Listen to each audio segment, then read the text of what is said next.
Calvin Kattar and Arnold Allen in the featherweight division. This is the prediction and betting breakdown for Calvin Kattar versus Arnold Allen. I'm going to go through round number 1, round 2, round 3, round 4, and round number 5, as I do believe the fight goes to the judges' scorecards. I will give you my prediction, my breakdown, and a potential bet that you might want to make. Parlay piece to put one of these guys in, an underdog bet, a prop to do on this fight, all of this and more in today's video. But if you want to see all the bets I will be making for UFC Fight Night Kattar versus Allen, it's the top link in the description for less than $3 a month. All of my MMA bets. You can cancel anytime if you do not like the product. And if you want to actually bet on Calvin Kattar, Arnold Allen, Arnold has pretty good odds on BetUS, so you can sign up with them in the second link down below in the description and get a free $125 with your first deposit of $100 using promo code BertMMA. With that being said, let's get in to the breakdown and the prediction. Arnold Allen and Calvin Kattar, two top-tier featherweights inside of the UFC, both of which I have a feeling could be fighting for the title in the near future. Max Holloway is the #1 contender, but he's lost to Volkanovski 3 times already in their MMA careers so far. I believe it might have been 2 times. I could be wrong on that one, but Yair Rodriguez, right there inside of the UFC, has lost to Max Holloway. Brian Ortega is coming off a loss. Josh Emmett just beat Calvin Kattar.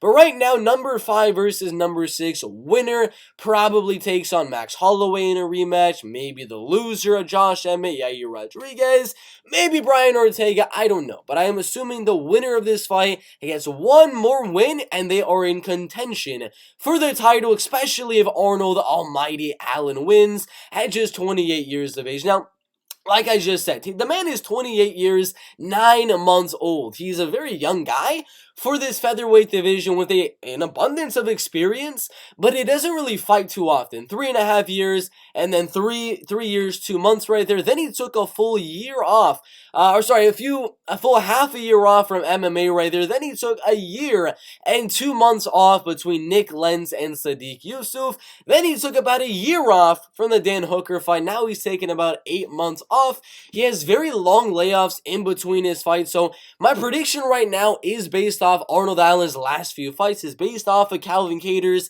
last few fights. But given the fact that Arnold takes such long breaks in his MMA careers, there's no telling what amount of improvements he has made in these last 7 months. That's a long time to improve your grappling, mix in some elbows, improve your kicking game, so on and so forth. So I'm going off of what I've seen in the last few fights. And what I've seen in the last few fights leads me to believe that Arnold early on in this fight is going to be having the speed advantage over Calvin Kattar and the power advantage over Calvin Kattar in those early rounds. Later on in the fight, my prediction and my thoughts are going to change significantly given the fatigue that Arnold Allen is going to have to endure in those later rounds. But round 1, round 2, Arnold has the speed over Calvin Kattar. He has the movement over Calvin Kattar, and he's going to have the pop and the power with his punches as well. So I do believe Arnold Allen is going to go out there round number 1. Calvin's going to be on the front foot. Arnold's going to be countering on the outside, using that speed to his advantage to land more volume and land the harder shots. Every Arnold Allen fan is going to be like, I told you, Bert, he's dominating Calvin Kattar. But Arnold, he's going to start to fade a little bit in round number 2. Round 2, he'll still look good on Calvin Kattar. Go out there, still landing some good shots, but the pop and the punch is going to get down ever so slightly in round number 2, and Calvin's going to start to mix up his combinations, find that range on the chin of Arnold Allen, and round 2 is going to be a significantly closer round between Kattar and Allen, but Allen will slightly edge out that round. Round number 3, this is where Kattar is going to be like, well, I just lost round 1, I lost round 2, I'm going to have to go for broke. I know I have the cardio to endure it in round 4 and in round 5, but if I lose this round, I lose the fight. So Kattar's going to go out there round number 3, really push the pace onto Arnold Allen, get his back to the cage, mixing elbows in the clinch, knees to the body in the clinch to fatigue Arnold Allen for the 4th and 5th round, and that's where the combinations really are going to pick up. Calvin Kattar is going to start to pick up the pace, pick up the volume, and Arnold is going to start to slow down. His volume is going to start to get diminished in those later rounds as well, so I think Calvin will land more volume and land the harder shots on the slightly fatigued Arnold Allen in round number 3. Then Arnold's going to start to fatigue more in round number 4. Calvin's going to be beating him that whole entire round, almost finish him at the end of round number 4, and then it's going to come down to round number 5. Can Arnold, our mighty Allen, come out there and show the power that he was able to in the Dan Hooker fight and possibly knock down Calvin Kattar, securing him the 5th and final round to win the fight?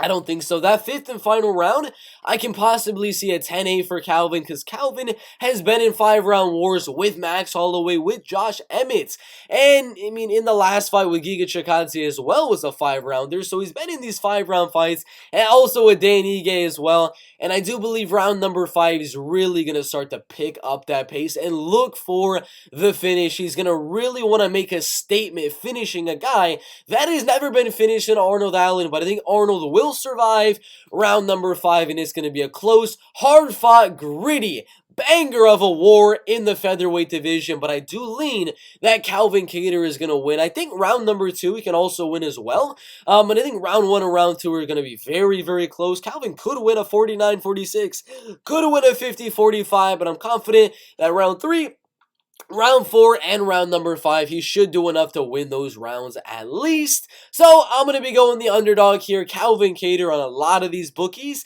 One of them is at plus 105, minus 105, minus 105 right there. Getting plus money on this prediction, but I do have the underdog in Calvin Kattar right there, 41% going Kattar. So he's the popular votes underdog. He's the bookies underdog. I got him winning Kattar by a 48-47. So let's go unanimous decision. I don't think they're going to put me through the trouble of listening to another split decision in a row. Please, please don't do it to me. I got Calvin Kattar winning on the judges' scorecards. Like I said at the beginning, I will be betting on this fight, and I'm going to give you a few insights to some bets to make on this one.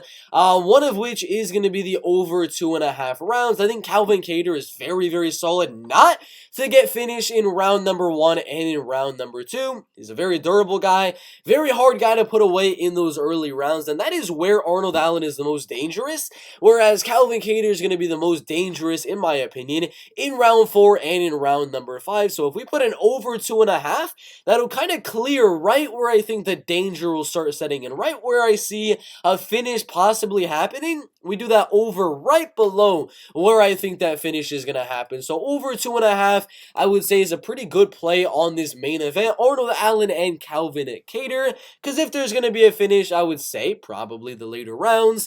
Obviously, if you can get that plus money, that'll also be a good bet. I predict them to win more than 50% of the time. If it's plus money, that's obviously a good bet. And if you want to risk it for the biscuit and kind of grit your teeth while you're watching, you can get that plus 240 on Calvin Kattar by decision. Those are the only 3 things I'd possibly do with this main event between Calvin Kattar and Arnold Allen. Put your thoughts down below, your predictions in the comments. Thank you guys for watching, and we will see you in the next one. But before that, go down and click the links in the description. Top link, all of my bets for a month for $3. Second link, sign up with BetUS and get a free $125 using promo code BertMMA. Free money for you, free money for me. Let's ride. Thank you guys for watching. We'll see you in the next one.